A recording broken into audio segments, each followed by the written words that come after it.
Hello, and welcome back to Based on a Book. This is going to be a quick mini episode to cover all the stuff about The Princess Bride that we didn't get to in the incredibly long original episode. The almost 2-hour episode. There's so much to cover. It is such a classic. There are so many small moments in the movie. There are so many excellent stories already out in the world because the movie is a classic, and it is at this point almost 40 years old, like 37 years, 36 years. It's been out for a long time. So because it's such a classic, there's tons of bloopers and outtakes on YouTube. There's tons of other materials to read and watch referencing The Princess Bride. There are so many cultural references in other shows where they say, like, hey, check out, or they'll quote The Princess Bride and they'll be like, oh, that's my favorite movie or whatever. And then they'll move on. But like, it's just such a part of, I think, our culture at this point that there was no way we were going to fit everything in a normal episode. And I'm surprised we kept it under 2 hours. I'm not going to lie. There was just so much to say. I think it's super interesting that the movie actually didn't do so well in the beginning. And I didn't know that. Yeah. At all. I was 5 or 6 when it came out. And like, it was a time in my life where my parents were taking us to the movie theater. I don't remember seeing this in the movie theater. It was not. Cary, in his book, As You Wish, talks about how the studio didn't know how to market it. And it kind of makes sense, like, when you think about it, because this movie crosses so many genres. And it is the original goal all along was to be a family-friendly movie. So yeah, like, what audience is it targeting?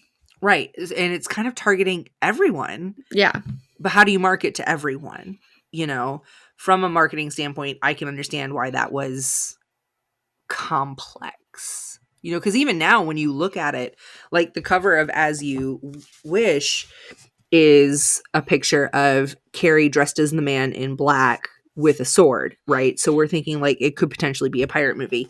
But the cover of the copy of The Princess Bride that I have is a still of Cary dressed as the man in black with a sword, but holding onto Buttercup in her red dress. So pirate romance.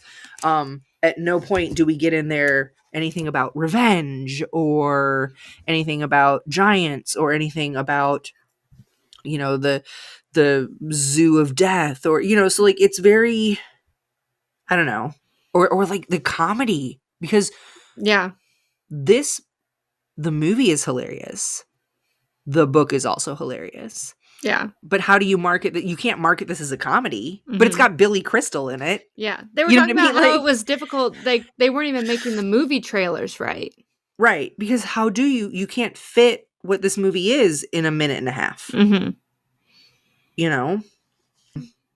Yeah, I kept thinking that was really interesting. And then all of a sudden it becomes this classic. And it's like, how does it become this classic? It's like word of mouth or something, like people Blockbuster. Yeah. Blockbuster VHS movie rentals. Yeah. That's what it was. I will say, because I think I probably experienced this in real time, that the movie came out, I was a small child. It did not do well. Like, it didn't do bad, but it didn't do well. There was no social media, so there was nobody to post about, like, how great the movie was. And it got good reviews, but, like, again, there was no Rotten Tomatoes online. There was no IMDb. There was no, so there was no chatter. So years later, it was on television all the time. It was on MTV. It was on TBS. It was on all the cable networks. Like, it was the movie you watched when you were homesick with grandma. If you watched The Price is Right, and then you watched The Princess Bride. Yeah. Like, that's the order of operations for sickness. Like, you stayed home from school, that's what you were going to do. Well, you're probably going to watch Days of Our Lives in there too. Yeah, but that's what I was going to say. Yep. Price is Right, Days of Our Lives, The Princess Bride. Like that's how it goes. And you were gonna have soup, and you were gonna lay on the couch, and there was no grandpa to read you the story, but grandma was gonna make you watch it. Yeah. And so then you've got this whole generation of kids, even my like teenage cousins, older teenage cousins, they saw it on television all the time. So then when they did go to the movie rental place, it was one of the ones that they were going to rent. It was one of the ones that everybody likes it. So it was one of those that they kept going back to, because you could rent it if you were a girl wanting to watch a romance. You could rent it if you were a guy wanting to watch an adventure movie. You could rent it if you were a grown ass adult looking for something funny. Mm-hmm. It really ticked all the boxes. Or or the thing where it's like you want to watch a movie with your kids, but you also it's like a movie for kids and adults, where like it's adult humor in there, but also like good for like your kids can watch with you, kind of thing. So I don't share this a ton. It's not a part of my life that I talk about with a lot of people, but I joined the Army when I was 19, and I was far away from home. It was the year 2000. So like, I was in the Army, so it's not like in basic training, so it's not like I had access to a phone all the time. And B, like there wasn't, yes, there was email, but not everybody had the internet in their house or access to stuff like that. So here I was in basic training, far away from home, with no friends or family, and I got hurt. So I was pulled out of my platoon to be in a what they call PTRP, physical therapy and rehabilitation platoon. So I got pulled out. I'm in a group of people who are all also injured. We're homesick. We're just grumpy and sad and hurt, and all we want to do is go home. And on Sundays we were allowed to go to chapel. And so we all went to chapel one Sunday, and they decided they were going to do like a movie, like a group movie, and they played The Princess Bride. And everyone in chapel was quoting the movie along with the movie. We were all yelling out the lines. We were all just, and it was one of these moments, like you've got people who are, I was hurt, but I could still I still had my whole body. There were people in there who were hurt, missing fingers, who were hurt and couldn't walk anymore, who were hurt. Like it like ran the gamut of injuries. And so there were a lot of people in there who were really depressed and separated from their families, like far away from home, and hurt is the worst kind of hurt. But this moment brought us all home. And so I feel like, here we have like men, women, the military is full of minorities. So like Asian and African American, and we were just like ran the gamut of whatever community you were from. We all knew this movie. We all knew this movie, and it was such a beautiful moment for us to all kind of like feel that together. And that's right at as this movie is really gaining its most popularity, is like the mid to late 90s, those early 2000s. And I will never forget that moment, that like being able to bond with all these people around me who in general I probably didn't have a ton in common with. We probably grew up in completely different lives. Lots of Puerto Ricans that, didn't even speak English very well yet, but, we still accept them into our military just fine. But they knew this movie too. It was really an awesome moment. And so when I talk about how this movie really just appeals to everyone, that was my as you wish moment. That was it. And I have shared this movie with my kids, and I think that we're kind of hitting that age where we have the kids who grew up on it, like me, who are now sharing it with their children. I don't know. This movie is just beautiful. And I was really excited to read this book and find so much of what I love about the movie in the book. Mm-hmm. But I was a little shocked to find a whole nother story in the book too. Yeah. Which brings us to Buttercup's baby. which Lindsey told us to read, and then we promptly did not. So, Buttercup's baby is actually correct me if I'm wrong. Buttercup's baby is a sequel to The Princess Bride, but is it actually it's like an actual full-length novel. No. I thought that the end, like, of the book was like a sneak peek, like a introduction first chapter to what is the full-length novel. But there never was a full-length novel. Oh, okay, I gotcha. It's all fake, Cary. We've discussed this. Okay. It's about 50 pages-ish, 50, 60 pages. Let me explain something really quick. It's So hard to tell with this when you're book. reading the Kindle, okay? I can't speak for the paperback or anything. I'm reading the 30th anniversary Kindle version. Mhm. Okay? So, you finish the book. Okay. Then you're going to the next chapter. It says Buttercup's baby explanation.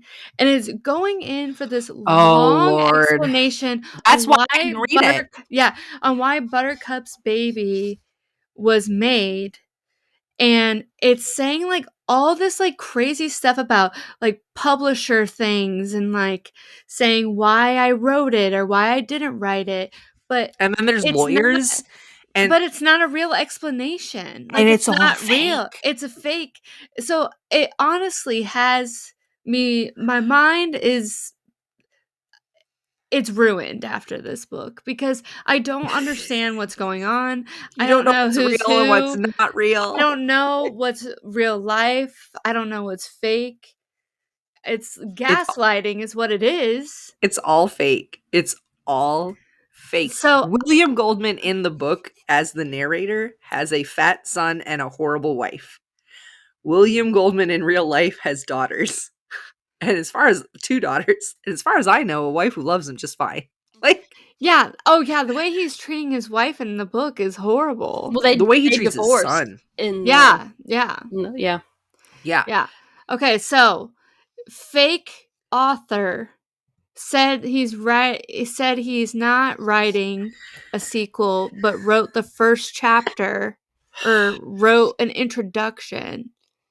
So S. Morgenstern did write a sequel, Buttercup's Baby. That happened.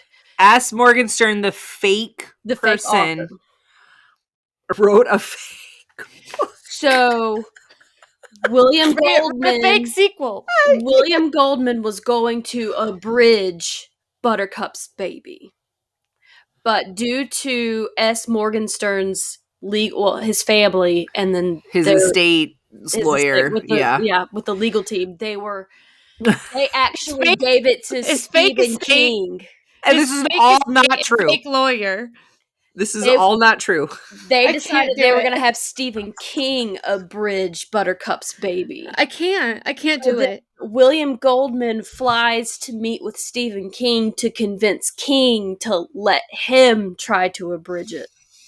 Stephen King's like, I got nothing to do with this. Pretty much. It's not. None of this is true. None of this is true. So actually what ends up happening is Goldman, or the fake narrator in the book, goes to Florin with his grandson. Not a real place. And they go to, like, it's not a library, but it's like the historical records where S. Morgenstern's Buttercup's Baby book is. Fake news.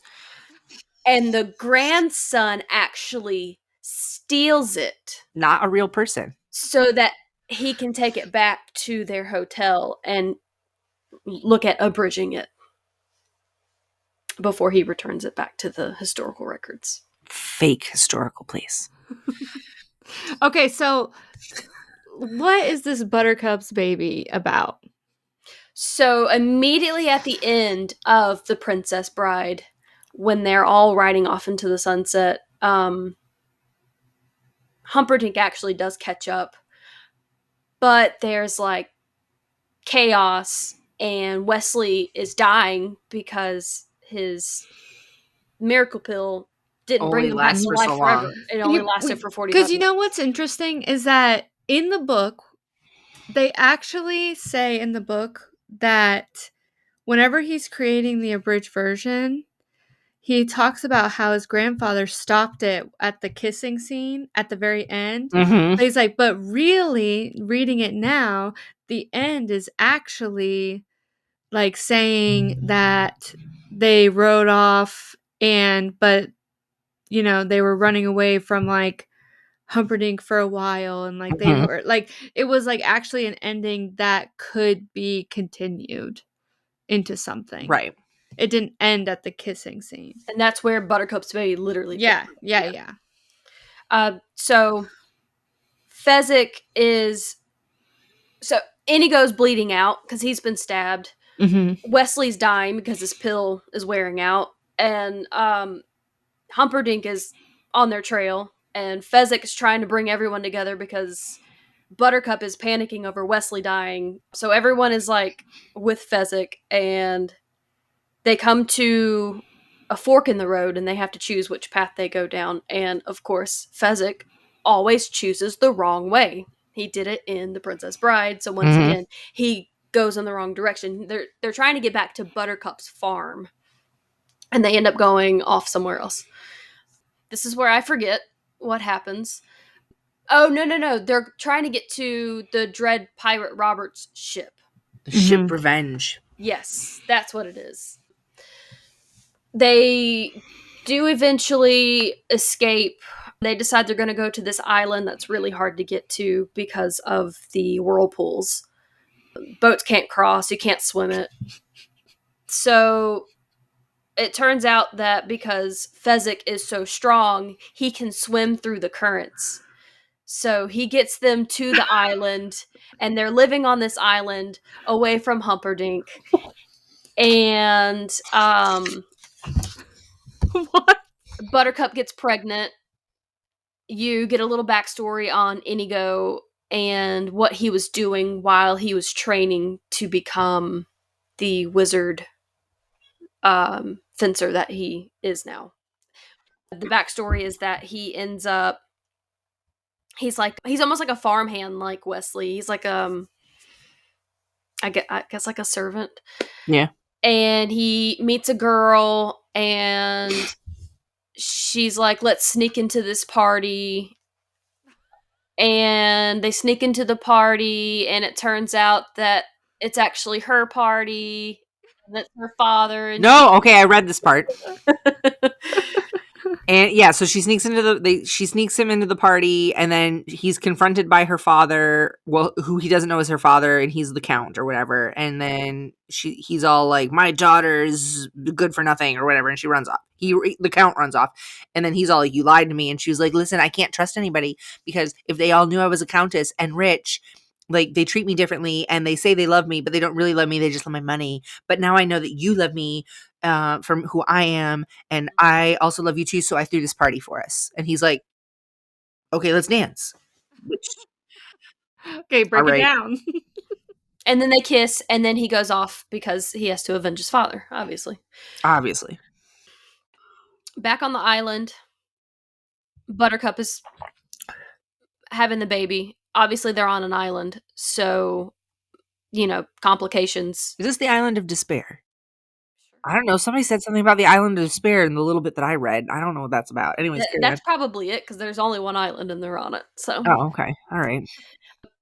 So Buttercup is actually dying while giving birth. Like, she's in labor for hours and hours and hours, and Fezzik doesn't do well with blood, so he can't be around them. And Wesley and Inigo, they don't know what to do. They're trying to help her through it. But apparently there's like this Turkish tradition where you are possessed by an ancestor. So Fezzik gets possessed by some ancestor, and he's able to come in and save Buttercup and the baby, and he's able to deliver the baby. What in the actual hell is going on? And so the baby's born, and Fezzik and the baby, he babysits often because they get along really well. It's like they can read each other's minds. They're really close.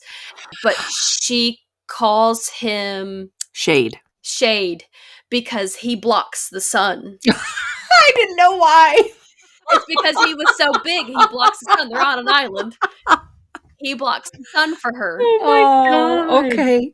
So then a man shows up, or I can't say a man. A hooded figure shows up. Right, to the faceless steal, dude. steal the baby. Okay. And they run up the cliff. And Fezzik is chasing them because Fezzik is watching the baby. And the hooded figure takes the baby and throws it off the cliff. And What? Fezzik pulls a warm bodies and jumps off the cliff and catches the baby. And his plan is that he's going to hit the ground and save the baby because the baby will hit him and he'll take all the impact. And Fezzik supposedly dies. Okay, science says that that's not how that works. The baby would still die. But, okay. That's the end. Oh, all right. Well. Wow. R.I.P. Fezzik. So the fake narrator is like, that's as far as I could get because I couldn't imagine S. Morgenstern killing Fezzik because he's such a beloved character. I mean, that's true. So he keeps hinting that, oh, there's got to be some miracle that saves Fezzik from this fall. But you never figured out. These miracles are so convenient. Right? Right? He's only mostly dead. How do you save a mostly dead giant, though? Anyways. A lot of miracles. So that is our thoughts on The Princess Bride. Most of them, at least. I'm sure we have more. Maybe we'll come up with another mini episode later. There's enough material for it. So that wraps it up. I hope you guys enjoyed this last little bit. Don't forget to follow us on social medias, all of them, Based on a Book podcast, everywhere you look. And join us next time. Thanks. Bye. Bye.